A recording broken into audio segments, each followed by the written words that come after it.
Alors, je me trouve au TEDx et aujourd'hui, je suis avec Maxime qui va présenter un petit... Comment ça s'appelle? Comment on appelle ça quand on vient un talk? Ça s'appelle un talk, des fameux talks TEDx qui ont lieu depuis je ne sais pas combien d'années. Je ne sais absolument pas, mais voilà. Et donc, qui sont donc des discours pour pouvoir parler de quelque chose qui nous tient, de quelque chose qu'on veut transmettre aux gens, avec cette possibilité d'être sur une scène, d'être en streaming face à des milliers de personnes et de pouvoir dire voilà, j'ai raconté ça.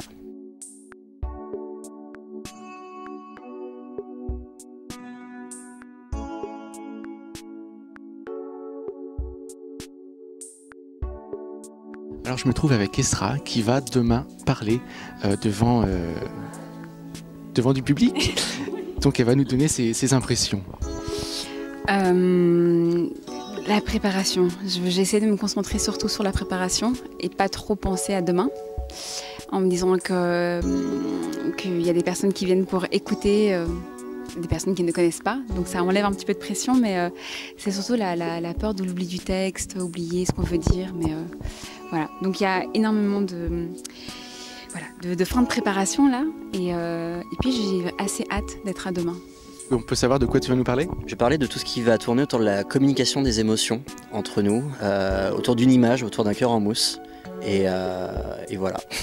Est-ce qu'on peut savoir un petit peu de quoi tu vas parler ou c'est top secret? Même si je te dis là, ça va pas beaucoup t'aider. Je vais parler de voyage et d'identité. Comment tu as connu le TEDx? Je connaissais le TEDx déjà par des amis qui m'en avaient parlé, qui m'avaient montré beaucoup de TEDx, notamment des États-Unis. Et j'avais été contacté il y a quelques mois par le TEDx. Au début, je pensais que c'était un fake mail. Je pensais que c'était un truc, une fausse pub. Et en fait, après, quand j'ai bien regardé, je me suis rendu compte, ah non, c'est le vrai TEDx. Et c'était très rigolo de ce fait. Et du coup, c'est pour ça que je suis là aujourd'hui aussi. Comment t'es arrivé dans cette aventure? Eh bien, on m'a contacté.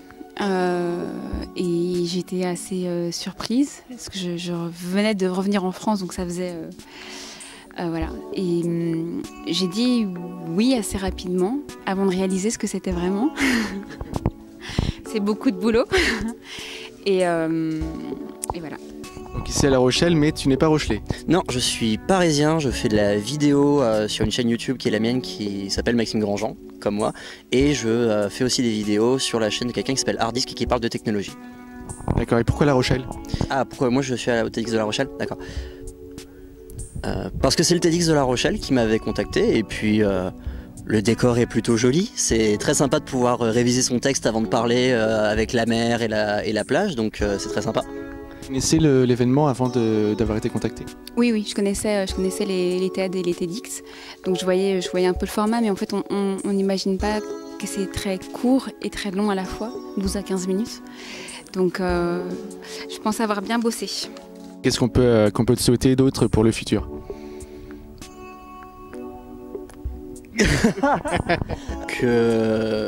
Déjà moi je souhaite aux gens qu'ils aillent bien, et ensuite moi je me souhaite à moi-même de pouvoir continuer à faire ce que j'aime, à pouvoir continuer d'être sur YouTube, à faire des courts-métrages, à bosser avec des gens avec qui j'aime bosser, et de pouvoir continuer à partager des choses, partager des choses comme j'en partage au TEDx aujourd'hui. Et tu as envie de ta chaîne YouTube aujourd'hui ou pas? Non, je vis de YouTube parce que je bosse avec des gens qui arrivent à gagner leur vie sur YouTube, et moi à côté ça me permet de faire mes courts-métrages sans gagner d'argent dessus, mais de faire ce que j'aime, et ça c'est l'essentiel pour moi. Est-ce qu'on peut te souhaiter pour demain? De prendre du plaisir et d'avoir cette générosité dans le partage. Je pense que c'est mon objectif principal. Très bien, bon courage et bonne répète.